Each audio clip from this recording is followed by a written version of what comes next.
Good evening. You're tuning into AWANI Tonight with me, Farhana Sheikh. COVID-19 vaccination, are we fast enough? And Malaysian cities getting hotter. We take a closer look at the urban island effect. That's coming up.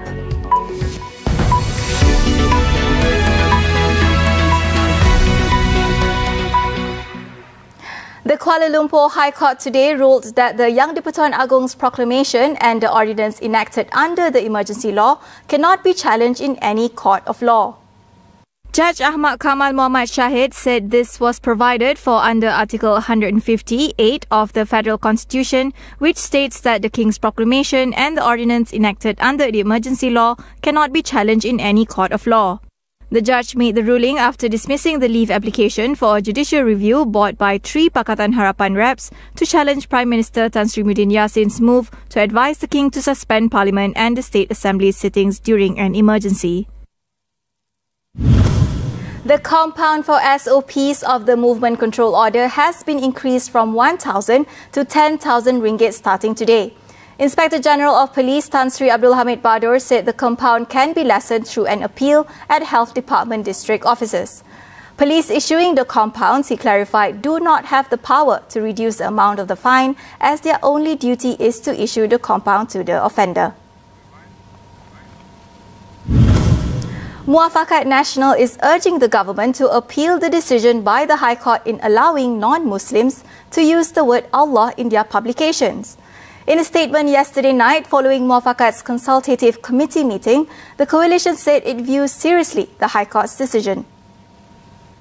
The coalition urges the federal government to take the initiative to expedite the implementation of a more harmonized legal system within the federal constitution. The High Court yesterday ruled that non-Muslims nationwide can use the word Allah and 3 other Arabic words in their religious publications for educational purposes.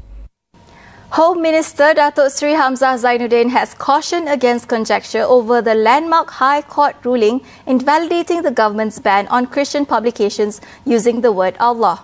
In a statement, he said that his ministry, which was responsible for issuing the directive, will decide its next course of action once the High Court provides its written judgment for the decision. This is in response to yesterday's High Court ruling that the government directive via a December 5, 1986 circular issued by the Home Ministry's Publications Control Division was unlawful and unconstitutional. Meanwhile, Sarawak Deputy Chief Minister Tan Sri James Masing rebuffed those calling for Putrajaya to appeal the Allah decision, saying they are being ridiculous as Malaysia is a multi-religious country. Masing said the decision by the High Court that Christians are allowed to use the word Allah in their religious education showed the right to freedom of religion in Malaysia. 2 weeks into the national COVID-19 vaccination drive, over 200,000 individuals have been vaccinated under the first phase of the program as of 10th of March. The Coordinating Minister for COVID-19 Immunisation, Khairi Jamaluddin, targets to inoculate 80% of the population by February 2022. What are the challenges faced so far as we look to gain speed in rolling out the vaccines?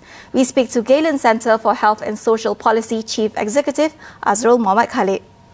And one of which is that you're able to get the vaccination all the way up to the vaccination points, but people are not coming forward. And perhaps this is one of the things that is being faced by the program at the moment in regards to the number of people getting vaccinated. So it's not just about getting the vaccines to the vaccination points. Now you are facing the challenge of getting people to go and get themselves vaccinated. And these are people who are technically the low-hanging fruit, meaning these are government servants essentially who should be able to come forward and get vaccinated. But it seems that it's slow in happening, and perhaps there's also vaccine hesitancy within that group of people too. So we can't assume that just because you're a government servant, just because you work in healthcare, just because you maybe are a healthcare professional even, that you won't have hesitancy when it comes to the vaccine. He said it is best the government be transparent in sharing information, both good and bad, regarding the rollout for stakeholders to help find solutions. It's better to face some of these problems now at this phase rather than encounter them later on. There's a lot that can be learned from other countries, but there's a lot here that's going to be unique to the Malaysian situation that we're going to have to address. You know, there's barriers. Perhaps there's even educational gaps in terms of level of information concerning the vaccine. Don't forget, essentially, this is still a voluntary program. It still requires people to be able to consent to getting vaccinated. And in order for them to consent, they must be informed and they must be aware of what this vaccine is going to do for them. And most importantly, to get them on board to promote this idea of getting vaccinated to others as well. As of today, some 5.2 million have registered to be vaccinated. Putrajaya leads with the highest number of registrations at 66.5% of the population aged 18 and above, followed by Kuala Lumpur and Selangor, both over 30%. We'll take a short break. Stay with us.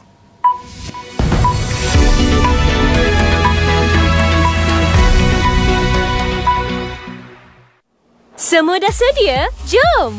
Walau apapun gerakan atau kepanasan, Sunsilk dengan minyak argan dan pati bunga camellia membersihkan dan menyuburkan rambut secara mendalam, menjadikannya 5 kali lebih lembut dan harum. Sunsilk. Mampukah rangkaian anda?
Welcome back. Malaysia is getting hotter by the day. A recent study by Think City revealed that 5 cities in Malaysia experienced a marked increase in surface temperatures over several decades.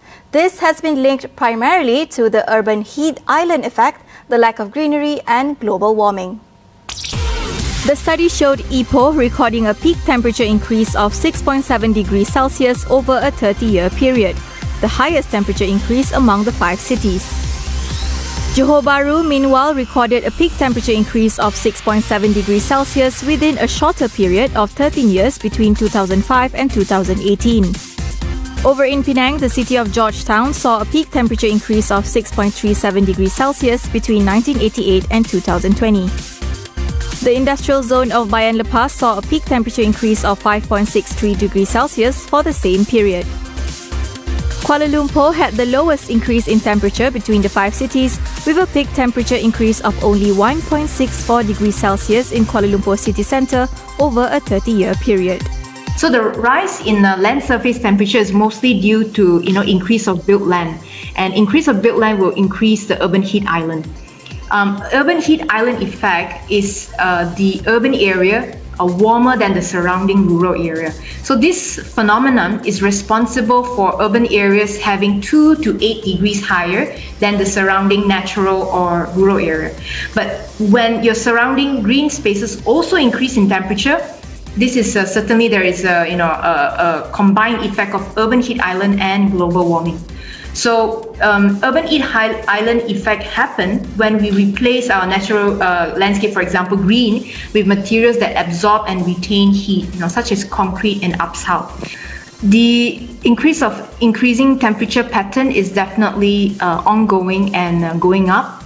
We do not see a decrease unless there is some intervention to adapt or to reduce the climate change impact. It's going to be very tough. Malaysians are already feeling the heat, but how severe is this situation? And what can be done to mitigate the impact of climate change? Dr. Celia weighs in. So Malaysia will unfortunately be highly impacted by temperature rise in the medium and long run. There are several projections that we made. The World Health Organization, conducted a study on Malaysia. And under the current emission scenario, the current emission of carbon dioxide and so forth, is estimated by 2050, Malaysia will have 200 days of heat waves per year. And this is 10 times more than in 1980, where we only have 20 days of heat wave, per year. This 10 times increase is quite scary. And with temperature rise, it will impact our health and well-being, especially vulnerable communities, which is people who do not have access to air-conditioned homes, working spaces, or transportation. This also will increase our energy costs, our food costs, because changes in weather impacts will affect our agriculture. It will decrease our crops yields, affect our plantation. And the threat to our health, which is the public health, is very worrying, because when you have high temperature and high humidity, that's when you will suffer from heat stress. There also will be a rise of death from heat stroke. Dr. Celia stressed that bolder action need to be taken to develop climate adaptation program moving forward. The first thing is to have data. So the first step is always to assess the climate vulnerability. We need to have a scientific-driven approach. It's crucial to get the data and map all aspects of the city to develop urban-informed studies and projects. And second action is to develop climate adaptation programs, because climate change impact is inevitable and we cannot escape from it. What is important is that we need to adapt to survive. So cities must start developing climate adaptation program. Just to give an example, Ting City has actually developed the first urban climate adaptation program for Malaysia.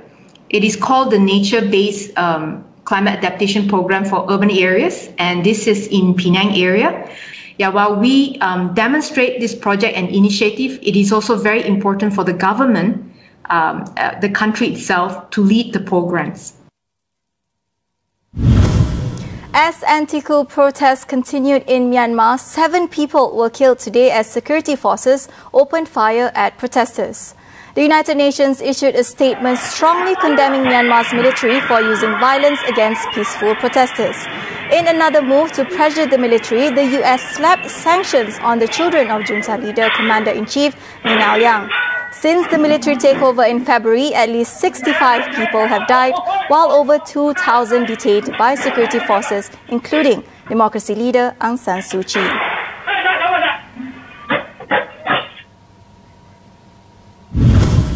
Japan today marked the 10th anniversary of an earthquake, tsunami and nuclear disaster that killed more than 18,000 people.